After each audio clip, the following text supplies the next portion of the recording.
in 2004 by the police at the Coconut Grove. He came out the club, they told me. The police told him to hold it. He put up his hands, him and his passengers was putting up their hands. As they proceeded to put up their hands, the police started shooting at him. And as they shot at him, he got back in the car, and they just shot the car up. So, now, how many times, do you know how many bullets, how many times they shot? Go ahead and scoot in. They emptied their assault rifles at all the windows. and all the car. And the car. And the car, too. It's with bullet holes all around it. Do you know how many police shot at the car? It had to be 6. 6 police shot at the car. And what year was this? 2004. 2004. Okay, and he was coming... Out of the club. Out of the club. Okay, and what happened after that again? That's when they told him to hold up his hands. He held up his hands, and in proceeding to holding up his hand, the police just started shooting at him and just shot up the car, shot him up. Then they took him out and took him out the car. Going on, 'cause I was. And took him around the corner and laid him on the ground. And put for 24 hours he laid there in the street. But they would not let the ambulance or the fire truck in there to try to save him. Okay, wait. Let me make sure I hear you clear. You saying that he was shot by the police, multiple police. Yeah. The car was shot up, and he was pulled out of the car and laid on the ground for 24 hours, and the police would not let the paramedics come in to do anything? Right. They end up taking Daryl Cox and lifting him to the hospital. My son was still laying there. They said that they put their feet up on him to make him choke on his own blood. They didn't pick him up till 3 o'clock that evening, that his body laid out there till 3 o'clock that evening the next day. When the autopsy got it, what did they say? That the bugs had started eating it up because of the blood that was in it. And we asked for help. They didn't proceed to want to do nothing. My niece was the one here that tried to take over. And ever since I've been trying to get some justice, and none hasn't been done. So what did the Vallejo Police Department say or do? I mean, what explanation? That he had a gun. They found no gun and nothing else. They came up with 3 different stories. Yeah. Okay, they said that your son had a gun. First they said that, what was the first one? He didn't have one. Then in the end, he had one. And he had shot it. But when the autopsy had no, gunpowder or nothing on him. There was no residue, gunpowder on his hand. No. And then they said that they had found it underneath his seat. But if it was underneath his seat and he coming out the club, how could he have used it and he getting shot up in his hands, and they shot his arm off? And then his passenger, they told him to raise his hand up. He raised his hand up, and they told him, we should kill you too. And he ducked, and as he ducked, they shot him in his hand.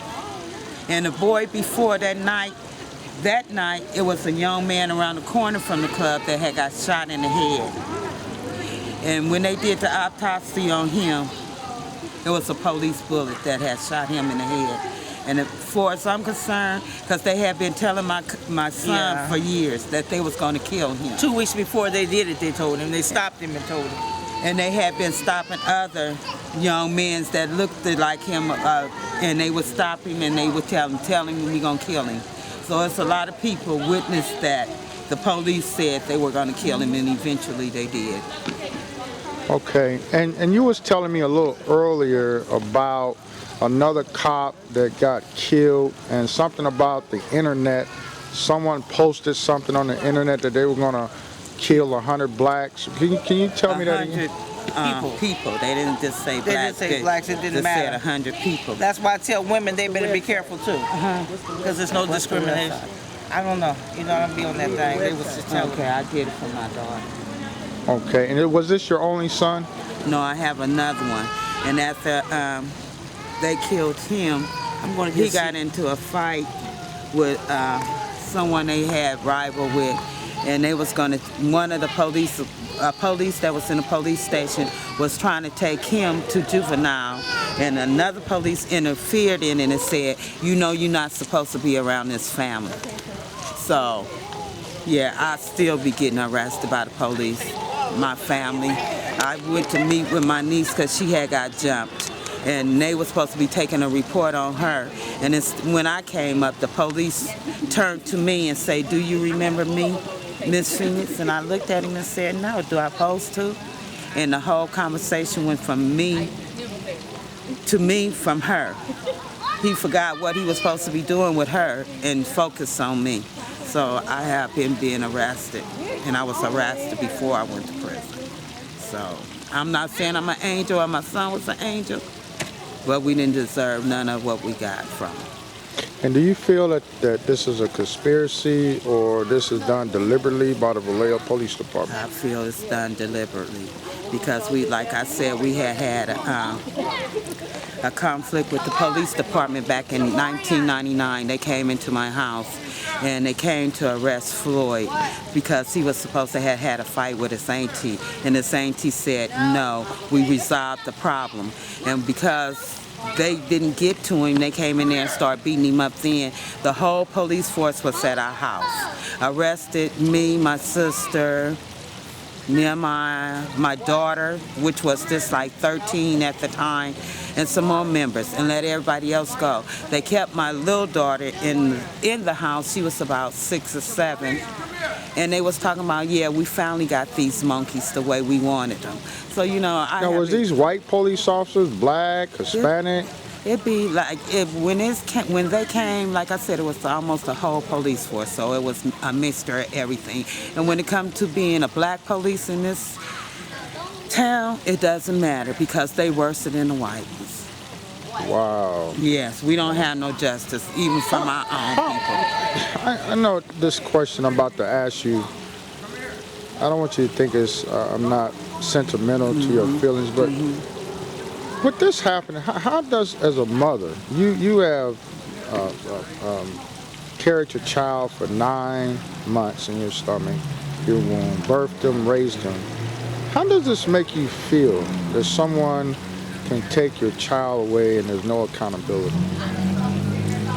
That make me feel like, you know, I know about racism, and I know about even our people don't want to accept being black, and a lot of those that's on the police force have a lot of prejudice. It's a lot of prejudice amongst us black people, period, with all races. And for them to have took my son the way they did, it hurts. It really hurts because, like I said, I didn't get to see my son at the end. Everybody else had to tell me what happened and how it happened. I didn't get to see rest in peace. So like I told the other lady, at least she gonna see her son rest in peace. I didn't get to see it because the police officer denied me the right to come see my son. And this to continue to be denied the right of things, it's hurt. It feels like I'm not a person. And everybody's supposed to have rights, and my rights has been taken. And I have paid my time too for the crime that I supposed to have done because I accepted a plea bargain for them to leave my family alone. But in the end, my son ended up getting killed anyway. So I felt I took something that I shouldn't have took because one of my kids is dead and they still messing with me anyway. Why would they not let you come see your son while you was incarcerated? They said Whose choice was that? That was the Vallejo Police Department. When I went to my counselor, he called me in and he said, well, we found out the Vallejo Police Department called and said that it would not be beneficial for her health if she come to her son's funeral. So they denied me. The pastor that did my son, he's my pastor now, tried to talk to him and tell them that they would be accountable. It's a funeral and I would be back on time, and they still denied me. So I never got to see my son. Sister, I'm sorry for your loss, and like I said, this is Reverend Harris, President of National Network in Action, and we're very concerned and passionate what is happening to not just people, but black people here, because we have a special love for our people. And it's sad that this is going on in the 21st century, and we're going to do all we can to try to make better policy here, and try to I mean, we can't bring your son back. Yeah. I mean, you know that, but at least, you know, we can step up. I can step up, you know, bring resources here to the community here so this hopefully won't happen to nobody else. But it's going to take the you, me, your family, and the community to stand together, work together, pray together, cry together to solve this problem. And so I just want to thank you for this interview, and I feel your pain. I want you to know that. I'm a pastor myself. I feel your pain, and we're just going to do all we can here for the quality of life of Vallejo people. Thank you, Pastor Harris. I appreciate it, and I will keep in contact with you. Thank you. Because we do need this help. Very bad. Thank you. And like I said, I'll get you some more young men that they threaten to kill too. Oh, thank you.